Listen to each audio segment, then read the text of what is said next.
Iván Zanabria Landeros.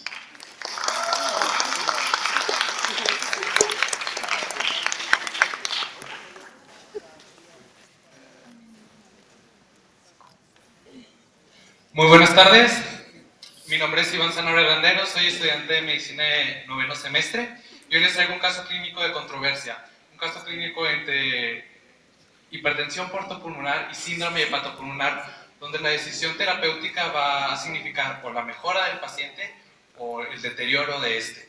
Antes de iniciar con el caso, me gustaría hablar un poco sobre síndrome hepatopulmonar. Es una entidad que va a estar caracterizada por dilatación vascular pulmonar e hipoxemia en el contexto de una enfermedad hepática. La presencia de este síndrome pues, va a verse directamente afectado pues, el pronóstico y la calidad de vida del paciente. Generalmente se presenta en pacientes de mediana edad, generalmente en sexta década de la vida. No tiene predominio de sexo y su prevalencia va del 4 al 44%.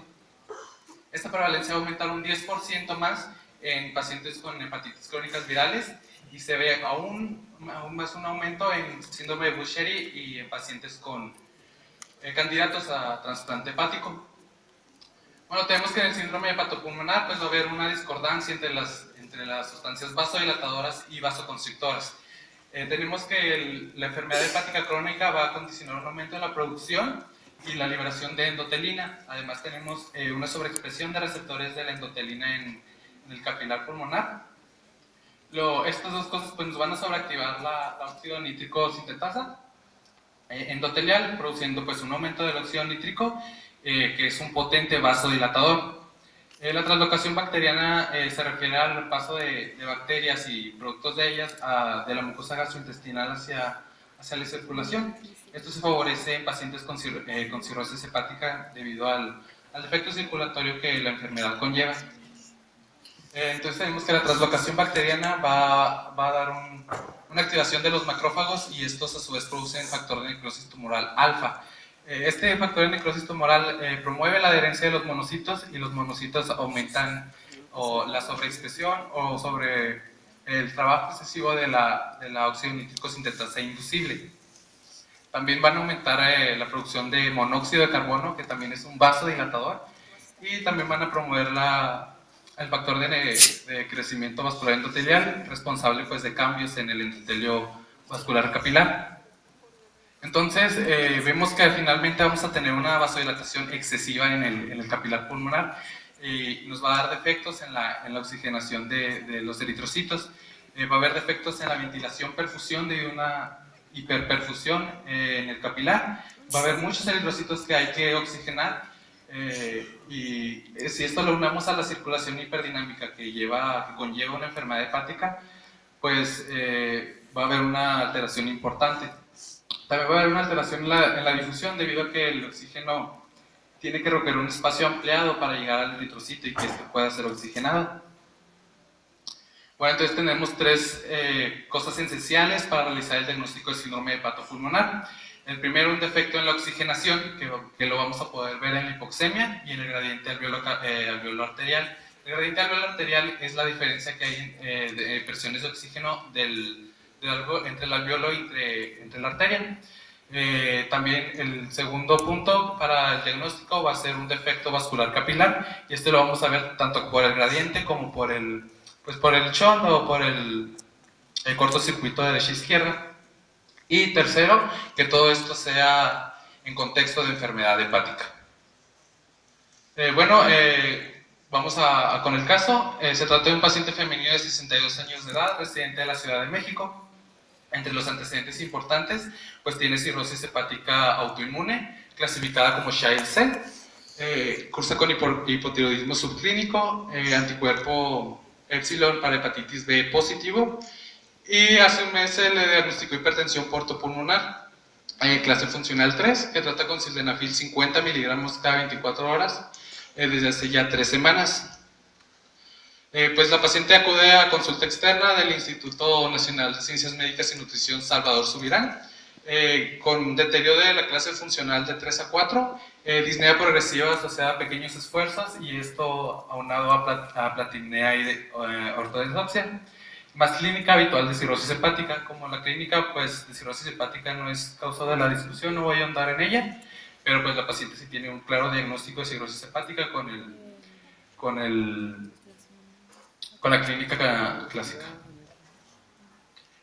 A la paciente para diagnosticar la hipertensión portopulmonar se le realizó una ecocardiografía, que vamos a revisar en la discusión. Después tenemos la ecocardiografía con prueba salina de burbujas. Este es un método diagnóstico para el síndrome hepatopulmonar. No voy a ahondar mucho en él por tiempo, pero se administran microburbujas en solución salina en circulación derecha y las tenemos que ver en circulación izquierda para suponer el diagnóstico. Las burbujas se deben de ver en un tiempo mayor de 4 a 6 latidos cardíacos para suponer que es un síndrome hepatopulmonar, como las vemos aquí, en cavidades cardíacas izquierdas. Si las burbujas pasaran antes de este tiempo, es decir, de 3 latidos o antes, podríamos suponer que el defecto está en el corazón, que tenemos un cortocircuito cardíaco. A la paciente también se le realizó cateterismo con prueba vasodilatadora, la que resultó negativa, es decir, no es candidata para utilizar vasodilatadores. Vimos un declive del gasto cardíaco del 12.9%. Estos son otros datos relevantes que fueron obtenidos de la paciente, entre los que hay que destacar la presión arterial de oxígeno de 58 milímetros de mercurio, un gradiente alveolo arterial elevado para su edad. El valor normal para su edad sería de 15 y ella tiene uno de 43. Y el cálculo del cortocircuito con datos con el cateterismo de un 38%. Muy bien, una vez presentado el caso, pues hay que discutirlo. Tenemos a una paciente con cirrosis hepática avanzada que al iniciar, se hace el diagnóstico por ecocardiografía, que al iniciar sildenafil muestra un deterioro de la clase funcional pues asociado a disnea, ortodesoxia y platimnea.